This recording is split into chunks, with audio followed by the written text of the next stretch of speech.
Good afternoon. We extend to you a warm welcome from Provo, Utah.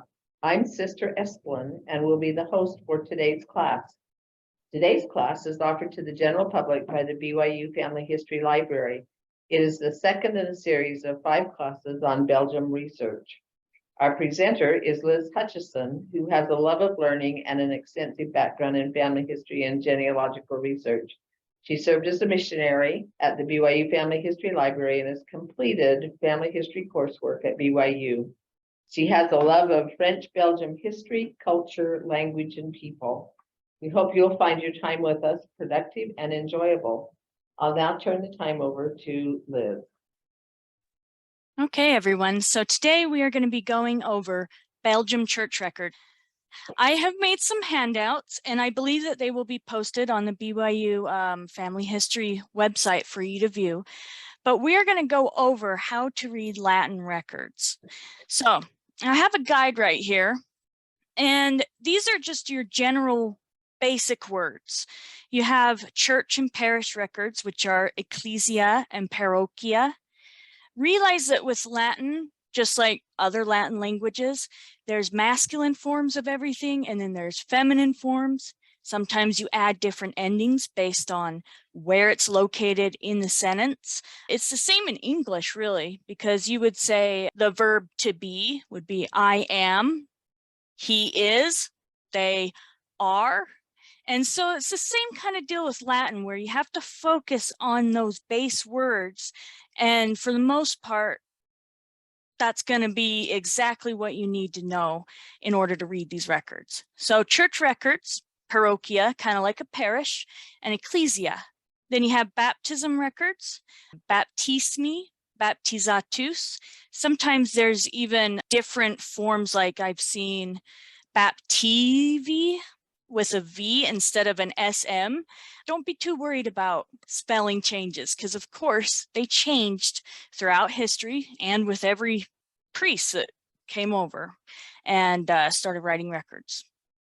Next we have birth, which can be nati, nata. Notice how the masculine's in blue and then the feminine is in pink. We have genitus, natalis. All of those words correspond really well with English, because you have nativity, which is birth, genitus, which is kind of like your family or your genes. So you can kind of use your knowledge in English to supplement and help you at least look things up. We have confirmation records.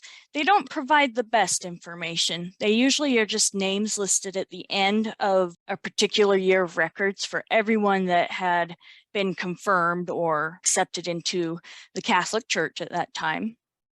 Marriage records, we have matrimonium, juncti sunt, conjugati. I have no clue if I'm pronouncing those right, because Latin isn't really spoken as much anymore. But anyways, juncti is kind of joined together.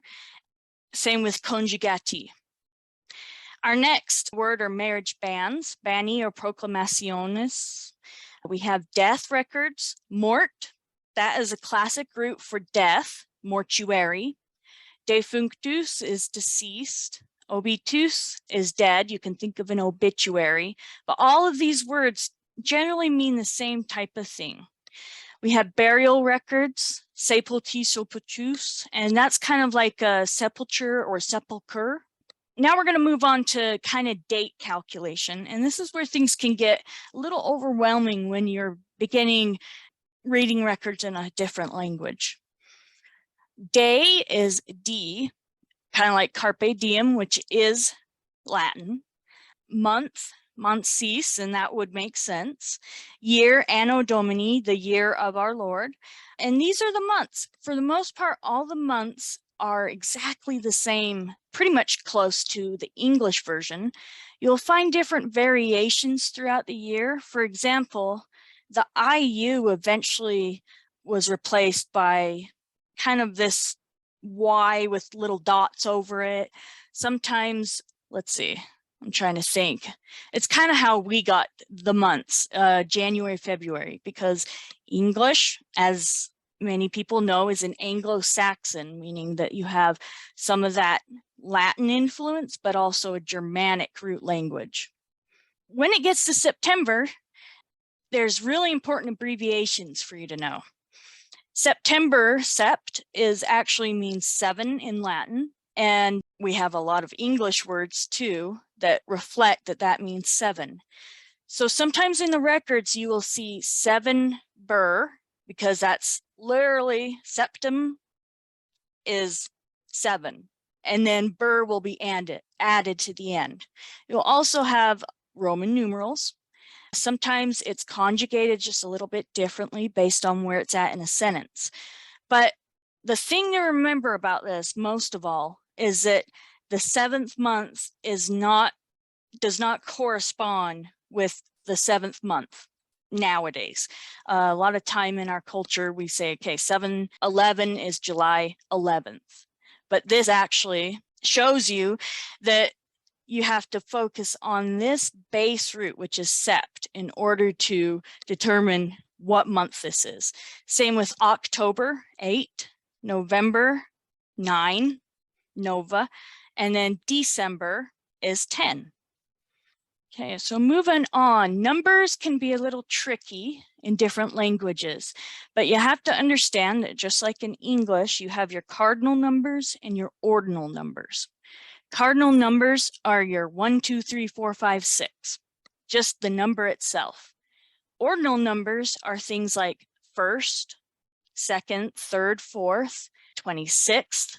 All of those little endings are what ordinal numbers are known to be.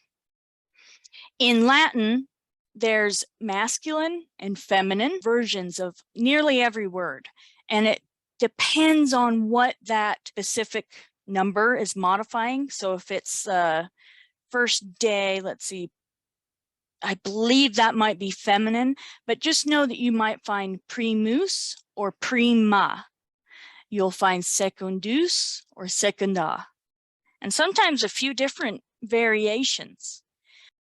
The numbers are fairly easy to kind of read when you look at just those base letters. You have un, so 1, duo, 2, tres or tria, 14 is 4. You can kind of see all of those roots. With this one in particular, with the number 5, in Spanish there's cinco, in French there's cinq. So it kind of helps if you have a little bit of that background to really help you with these. But as you can see, once it gets to 10, it's décem. And just like we have 11, 12, 13, 14, they do the same thing, but they put, well, actually it's the same as us, 1, 10. So undécime, that will be 11. It continues on. Once you get to 20, it's viginti, and then it adds all of those. And then pretty much the numbers stay pretty the same as far as how you say them. So you can see that this is viginti sex, which would mean that 36 would be triginta sex as well. So you can see that once you get to 100, you have cent or cent, centum, and that's 100 because there's 100 cents in a dollar. So you can kind of use that to help you 200, be able to look at these numbers and determine them. Just like we don't say number forced, like you say first, second, third, there are different endings depending on what number it is. So mostly you'll have quartus and quarta. That's kind of the nice thing about ordinal numbers in Latin. But in French, for example, you're going to have your premier, second, troisième, and it just changes depending on it. So for the most part, you can figure out the numbers fairly well. I'd like to remind you that this will be on a handout for you to download later on the website. So no need to take any notes or anything. Probably one of the hardest things to manage is handwriting when it comes to these older records. And this is one in particular that I found a little hard at first, and it's probably harder since I've actually, colored all over it. But every priest would write things differently, and depending on what year this record was from, sometimes the letters looked way different than they did in the 1700s. This example, this letter right here is a D, But what I want to point out is everything in yellow, these are the letter E. And you'll notice it kind of looks backwards. That's because they were backwards back then. In especially like 1500s, 1600s, you know, and if you have an older fashioned priest, it would continue for quite a few years. But the E's were kind of written backwards like this, and those mess me up the most. You'll also notice that with the letter S, when it's at the end of a word, this priest in particular, and many of the records, have a different way of writing down that S that can kind of confuse you. So if you look at the blue, there's kind of a normal S, there's another S, and then at the end of the word, it's almost like a little V in a way. That's just kind of how they ended their words. We have in green the letter T, same thing, where when it's at the end of a word, it's going to look way different. This word right here is ET, and it means and in Latin.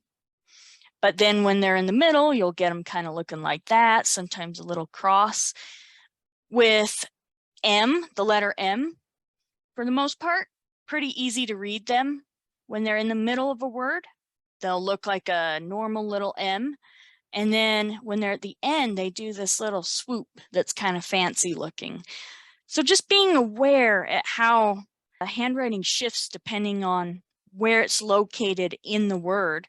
Just like when you're doing cursive, you have different capital letters as opposed to the lowercase. Maybe you loop an A in a certain way. It's just kind of, I'd say that the best thing you can do is really look at the record and try to compare it with all the letters around it. This word right here took me a long time, and it wasn't until last night that I finally figured out what it was. It's EX. And so the reason I was able to figure that out is I looked up a whole different set of records, and they had the word EX, which means from or out of. So this is actually the place, and I have no clue what that place is. I haven't really looked into it. But you can kind of see how this says that this is where they're from, parish, the parish that they're originally from. Oh, one thing that's important about that letter X is in some of the older records, you'll come across a word that's uxoris. And let me just see, it's spelled like this. Okay. It's spelled just like that, and that means spouse of. Well, sometimes in these Latin records, you'll have this weird looking X. And it took me quite a while to figure out because they would have these little accent marks. And I thought for the longest time that uxoris, and ignore that N, I thought it was ignoris. So just kind of things like that to be aware of. You might come across really difficult to read records, and that's when you just compare it to all sorts of acts around it. In Latin, letters in particular are added to a base word, and this is very important for names. Up here, we have the name Corneliam, and it's a female. And you'll notice that there's an M at the end of her name right here, but then the godparent that she's named after is right here, and her name is Cornelia. In Latin, you know, in English, your names tend to stay the same. Elizabeth went to the store, or the dog bit Elizabeth. That word Elizabeth is the same. But in Latin, depending on if it's the subject of a sentence or if it's the direct object, it might have different letters. So Corneliam was the one being baptized. That means that there's an M because she's kind of this in that direct object place. But Cornelia is the godmother. So just be aware that names are going to be very variable in Latin. Now, spelling variations are also something to be very aware of. I and J are very interchangeable. Sometimes they put them both there, and it kind of has more of a y sound to it. U and V Thank goodness they are interchangeable because they are some of the hardest letters to tell apart whenever I'm reading records. So the good news is they're going to be pretty close, and usually you can do one or the other and it won't matter. Sometimes you'll have these little letters that are special accents. They're like an A and an E put together. You'll have different, an E. Maybe you'll have an E for OE. And for example, the word cemeterium in Latin is spelled in some records COE, but in others CE. So you can kind of see that. Also, C is used for Q, QU, and that's pretty standard. Now, let's practice doing a few. We're going to look over this. This is on the sheet, and I tried my very best to kind of make a general format, all baptisms. And of course, every baptism is way different. But I tried my best to kind of put down the basic words, because as long as you can look at a record and you can identify where, for example, baptizatus will be, you can tell where the name's going to be of the kid. And so one word, eudem or eudem, that means on the same. If that appears before the word die, which is right here on this record, it means it's going to be on the same day. That means you're going to look up until you figure out where that date is. The date of the act is very variable on the baptism records. As you can see here, there's a September, and there's a year, and then it goes day 7, and maybe further down the line, it'll say day 11, and it won't repeat that month or the year. So if you find yourself and you only know that you're looking in a record and you only know that, hey, this person had this happen on the 5th day of what, you're going to work your way back until you find that beginning part where it mentions September and the year. Okay, so baptizatus or baptizata is a very important word for baptisms. There's a masculine form, which is right here in the blue, and then the female form. Very useful for figuring out gender. And there's actually more than one word in a baptism act, so you can compare them and hopefully they are the same, but you can use that to determine what gender the child is. In this one in particular, you can't really see it right here because this is actually plural. But if it was of just one child, it would be baptizatus because it is a fili or filius. That's the second word that shows you the gender is filius or filia. That kind of tells you in general what gender the child is. The name of the child is usually right after baptized were. Don't compare it with this record right here because this isn't a regular one. But usually you'll see baptizatus S and then the name of the child. Going on to the father and mother, they're usually listed next. And sometimes I've noticed this. This is what I talked about with the uxoris. Sometimes in the baptism records, they have the name of the mother, but they only have that first name. And then they have this word, uxoris.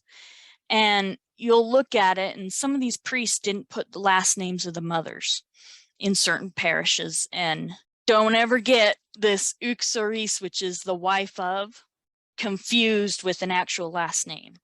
Another thing I've seen is people will sometimes take the name of the godmother or the name of the godfather and kind of think that must be the mother's last name. So don't do that. If there's not a last name listed, go back in the records and try to find their marriage in that town. And don't just guess it based on who's in the record. Because although the godparents are most likely related, there's no telling if they are. You have susceptoris freront. Anything that you see that is SUSC, for the most part, means godparents. And these usually don't have relationships. They just have the names and sometimes more information than the parents themselves, which is kind of sad. I found a lot of records where they would put the age of the godparents, but not the age of the parents or even the name of the mother. A lot of times they are related, but you can't know for sure how they are related. So just kind of be careful assuming that. Here's an irregular record. This is for a twin baptism. You'll notice that it says day 7, baptized were 2, and then gemelli. This is a format of kind of like Gemini. So you got twins. They say first that baptized were 2 sons, legitimate, of the dad, who was Jean-Baptiste or Johannes Baptiste Villain, and Maria Martina Michaud, who is the spouse. They won't repeat the parents' names when they get down to each individual act. You'll notice this starts with primus vocatus. That means the first is called. Vocatus is kind of like when you invoke a name or vocabulary. It's what's spoken. So this means the first is named Jacques Joseph. And then it gives godparents. So don't mistake these godparents with the actual parents. Right here you see the second is named Jean-Joseph. And you're going to notice this a lot if you go into Belgium records and also a lot of the European and the church records. Almost everyone has the same name. You got Jacques Joseph, Jean Joseph. You'll have women that have the middle name Joseph because that's just how they were able to do it. So it can be really helpful to make sure and connect this with the correct parents as opposed to the godparents. Now, other things that I found, every once in a while you'll find obstetrics, and quite a bit of times right here is where I've written down a midwife was allowed to perform an emergency baptism in cases when the child was gonna possibly die. I found this on this Dutch website, talked about how emergency baptisms by a midwife were allowed, and if the child ended up dying, they stood, but they use a certain word right here that's sub conditioni. At first I thought that they were in a bad condition because sub means under and then condition means like your condition. But when I looked it up, it actually means if able. So if they are able to be baptized or if the conditions are right. If the baby ended up living, the priest would go back and rebaptize. And because back then, it was it was heresy basically and blasphemy to rebaptize someone. In these cases, when the baby was alive, they would use this word sub condition to kind of save them from rebaptizing someone. If you are able to be baptized, you're being baptized now. So that's kind of something that's important. Let's go ahead and practice some baptismal records. So for the most part, they're really easy to read. You have right here, tertia, which is an ordinal number. On the 3rd of May, see how it has the Y with the 2 dots, was baptized. When you find the baptized, you're going to focus on this last ending, and it would appear that since it's US, it's a boy. You can confirm this when you hit filius. Right there, yep, this is going to be a boy baby. So, baptized was. These words right here are just basic conjugation of verbs. You'll see baptizatus est, est. Sometimes you'll see fuit, other forms of that. Johannes, notice that there's this little line above. That was kind of their way of abbreviating normal names. And we have quite a few of those in certain census records. When you look through them, they'll have Charles as, I think, Chaz, I'm not quite sure. They did this same thing in Latin records where this was Johannes, and this signified, oh, we're skipping some letters between here. So Johannes Leonardus, the son of Johannes Schiffers. Names can be pretty hard to tell on some of these records, and here's an example right here. This one I'm still not quite sure about. At first I thought that was an A, and it could be, but I think it's supposed to be an ET, which would mean and. There's usually going to be an ET in between the father and the mother. Well, the mother has this Maria, but then there's this.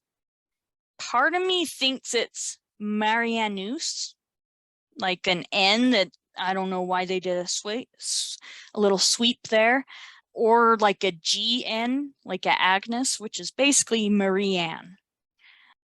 You're going to run into that quite a bit. Names are very variable in these records.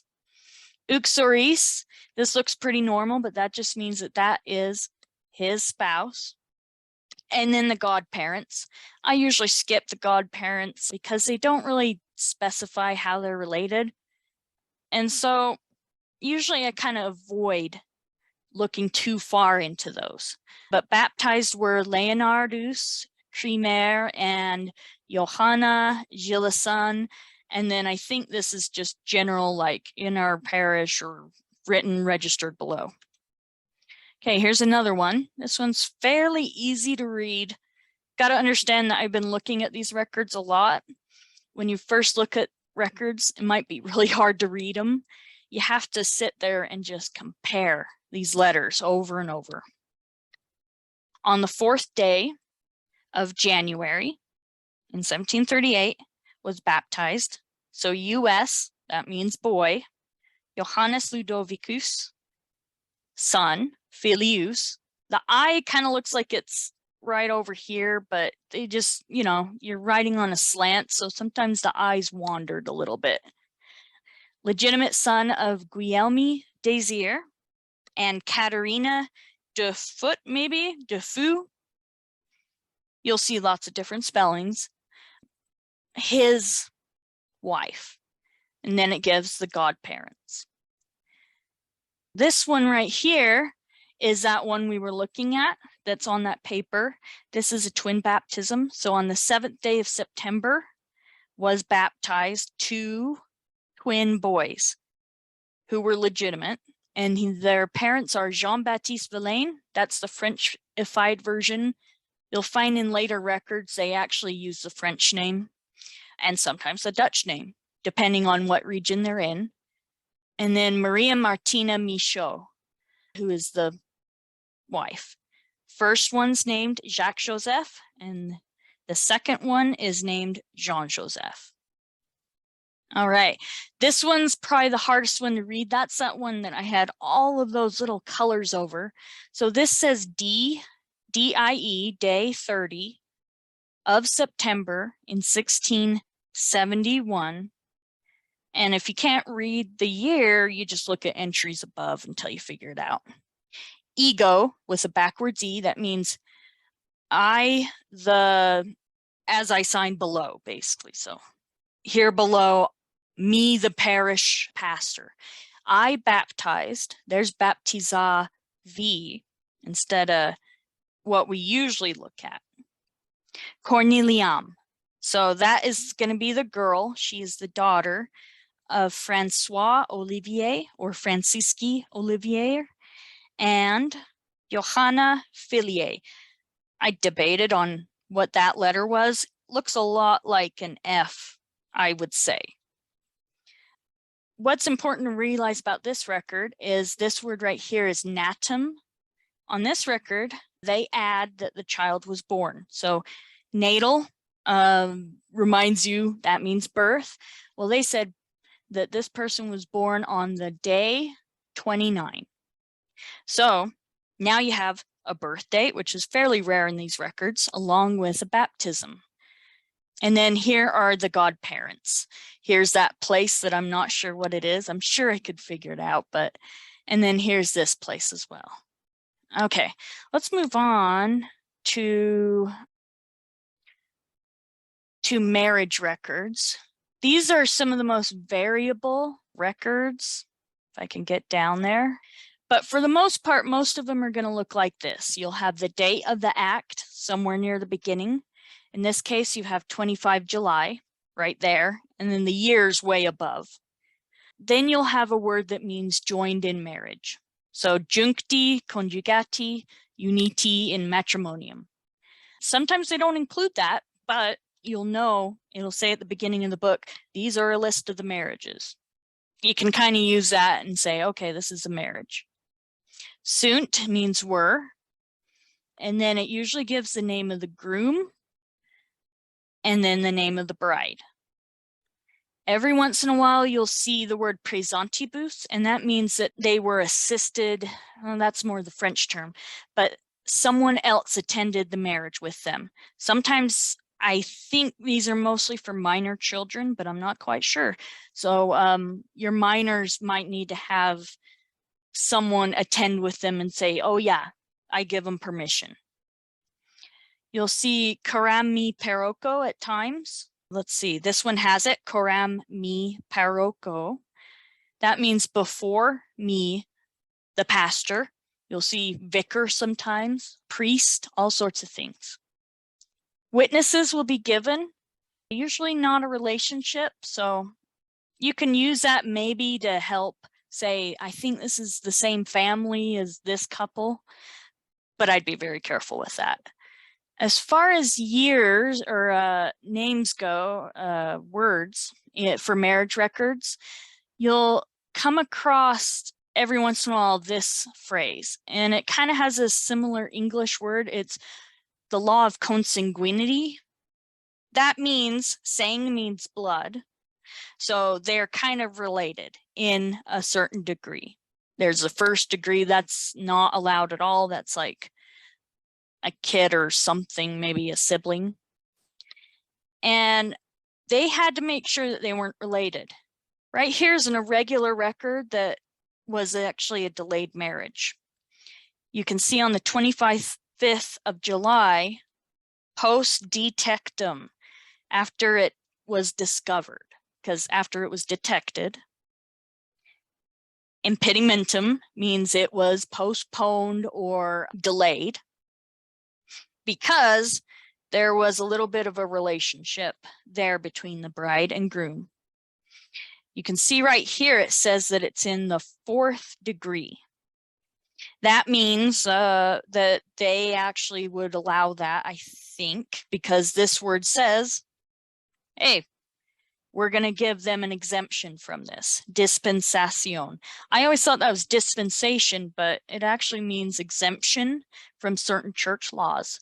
So after all of that was sorted out, basically, here's where you got your word conjugati sunt. Now they're married. Johannes Josephus, or whatever, Lefebvre, and Maria Francisca Genard. Before me, the parish priest, and then here are your witnesses. You'll come across all sorts of strange things when it comes to these marriage records. Sometimes you'll come across viduus or vidua. That's really precious when you come across that, because they usually will talk about someone from a prior marriage. And they will name the person and say, hey, they are the widow of this person, but now they are marrying this person.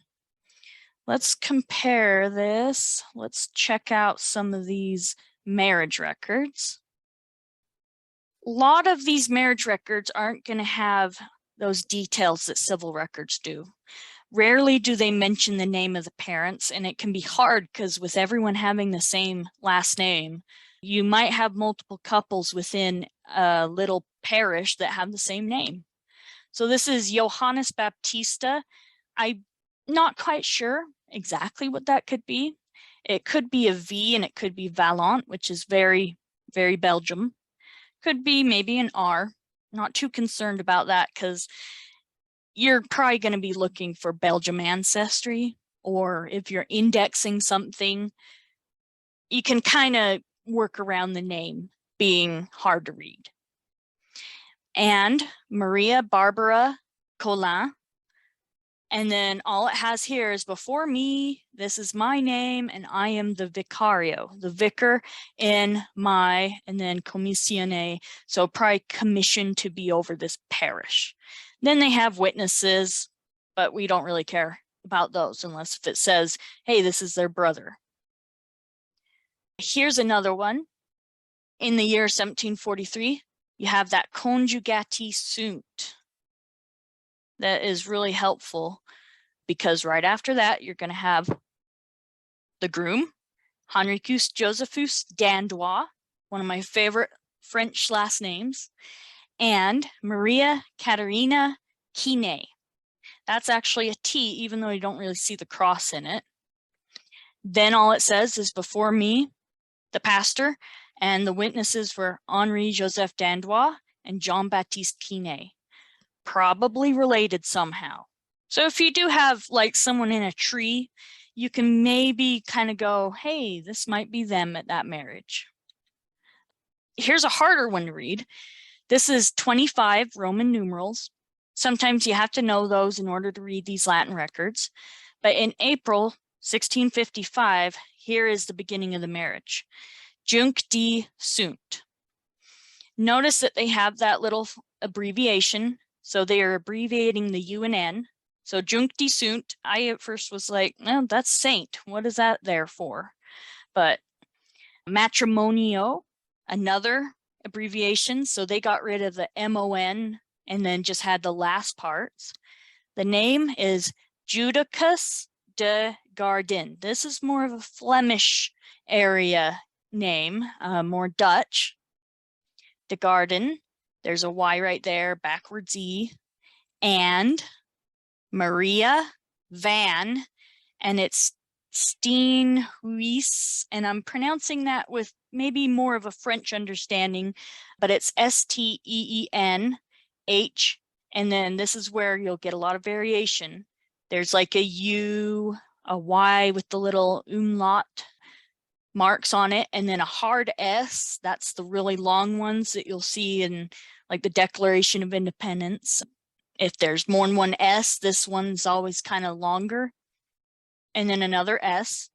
Anyways, the witnesses are Andrea, Malieu maybe, Katerina, Rossel. Anyways, witnesses are right there. Now I think, oh, this one that was the post detectum. We already went over that, but just be aware that they don't always start the same. And usually when that happens, there's something interesting there. My friend Vicky and I, she found a prior marriage with this couple, but it actually said at the end, oops, it was discovered that they were married, so we had to delay it. So you might come across that and other interesting things. Okay, back to our little handout. We're going to go over deaths. Deaths have some of the most scant information when it comes to Latin records and church records in general. They were more concerned that the person got their final rites and all needed rites in order to be accepted into a higher sphere. And a lot of it was focused on, and they were buried in the churchyard. So you'll notice this is kind of messy because there's lots of messy types of different deaths. You'll have the date, obit, which means dead, and sometimes it ends right here. You'll get this, just this part where it's like, okay, all we know is that on this day, this person died on this day. That can be hard to really know for sure if it's the correct ancestor. Sometimes they continue and you'll get the word infant, or you might get uxoris or vigiu. If it's infant, you got to really hope that they actually put the name of the parents later. Sometimes they didn't. They just say infant and leave it at that. So you have like 5 Marie Villains in that whole entire town or in that parish that died in the same year. And they're all infants and we don't know who they belong to. Uxoris, the spouse of. If you see videos, that's always wonderful. Same with uxoris, because that means that they're going to mention who the spouse is. Occasionally, I've come across some where it says in their first marriage, nuptials, marriage. they were married, they are the widower of this person from their first marriage, and they are the widow or spouse of this person in their second marriage. It's really precious when you find those. Then they usually include, right here actually, some jargon that essentially means that they were given all the rights that they needed. So having been safeguarded by all necessary church rites and then buried in the cemetery. What's nice is if you have infant right here and then it just says that they were buried in a cemetery, there's a potential that if it's a girl, they might put the A, and then you can determine. But sometimes they don't even put the name of the deceased infant. They just say, oh, the deceased infant of this person. And they don't have the sex or even the parents. So death record words, consuetis is kind of one that I looked up, and it was talking about sewing. I wonder if it has something to do with being like sealed or held together, insured, safeguarded, stuff like that. There's lots of different words for death, as you can see. There's defunctus, mortuus, obit, obitus, and all sorts of forms within that. But you just look at that basic form to say, okay, died. That's a death word. Let's say ecclesia, just like an ecclesiastic leader, that's going to be church. You might come across filius and filia, where they actually mention the parents. And then infant, one thing that's really important to know is that infant does not mean the same thing as in English. It's a false cognate. So when you say infants in Latin, it means child. It doesn't mean an infant. A child was basically anything that was under whatever that region defined as an adult.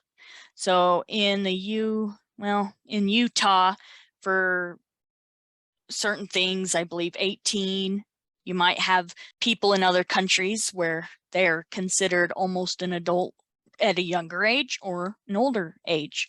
So just be aware that if you see infant, it doesn't necessarily mean that they were an actual infant. Sometimes you'll see a cross. I want to say that this one has it right here. That's just kind of an abbreviated form talking about a death record. I think that's just about everything on that. Sometimes you'll come across dead newborns that don't have their name listed, and that can be pretty rough. And sometimes you don't even know what gender they are. Luckily, in this record right here, they have an example of 2 infants that have the name of the father and then the sex of the child and actually a name. So 4th day, obit means dead. We have Petrus, which right there kind of makes you think, okay, with a US ending, that's probably a baby boy or a child boy. Josephus, Dervaux, and then infant filius. So that just confirms it that that's a son, and the father is, and it's cut off a little bit, but Petrus Dervaux. So the father's Pierre Dervaux and was buried in the cemetery. They didn't include the mother's name here. This is an example of a baby girl or a child girl, who knows? But on the 6th died Maria Joseph Dervaux, the infant or infant's daughter, because there's a filia, of Pierre Duvreau. Notice it's Patrie. Must be because he's a direct object, daughter of this person, I think. Anyways, buried in the cemetery. Let's check out some of the examples, because it's really cool to see how different these death records can be. Here you have the date, January. As you can tell, that's like the page, so you can't really tell very well what the day is because it's kind of folded in. These are the most simple ones. You have died Paula Warmont, and Paula has that over it, so I think that the Latin form is Paulina. Then you have this one, obit Johannes, so backwards E, little thing over it that indicates that there's letters missing and it's abbreviated. Martinus. There's that S that sometimes looks weird when it's at the end of a word. And then I want to say, honestly, might be Avaren or something along those lines. I'm not too worried about it because I think you could probably figure it out by looking at various index records and just really focusing on it. We got died Katarina. And then let's see, I think I wrote down what I thought that was, but I cannot remember. It could be Andrea, maybe, but I don't know. And then Johannes Petrus Stassar. That's one of those kind of cool looking S's, and they have it right there. Let's move on. Fourth day, this is those infant ones. We'll skip that. This one's kind of interesting. I wonder if these are both. Yes, so this one has a widow, and that's really awesome. So 14 died Anna de U, the widow, in her second nuptice, that's marriage, Philippi Fourier. That means that when she died, she was a widow. So you can determine from this, hey, Philip Fourier, or whatever that happens to be, could be Ferrier, he died prior to this date. Premunita omnibus, there's a little abbreviation. So all the rites were omnibus, consuetis, and then that just says buried in the cemetery. This one right here has an example of a living spouse. On the 18th, died Maria Katerina Mison, I'm guessing. Uxor, that means spouse of, which means her husband, Stephanie Jasma, he's still alive. So you can kind of say this person died after this date. And then it has the same stuff, and this just talks about where it continues, I guess, on page 216. And then overall, I would say that it can be pretty hard at first to look at these records and know exactly what the words are saying. But the more that you get used to looking at them, the more you will recognize names and certain letters. And I'm hoping that that formula sheet, which will be in a handout, will kind of help be able to diagram out these records and say, okay, first word for baptism that I want to look for, besides the date, is baptizatus or baptizata. Upcoming, we're going to do next week French registers. That's my specialty. We'll cover some of the French baptisms within that. And if any of you have any questions about that, about the presentation, or any concerns or confusions, feel free to email me. Thank you.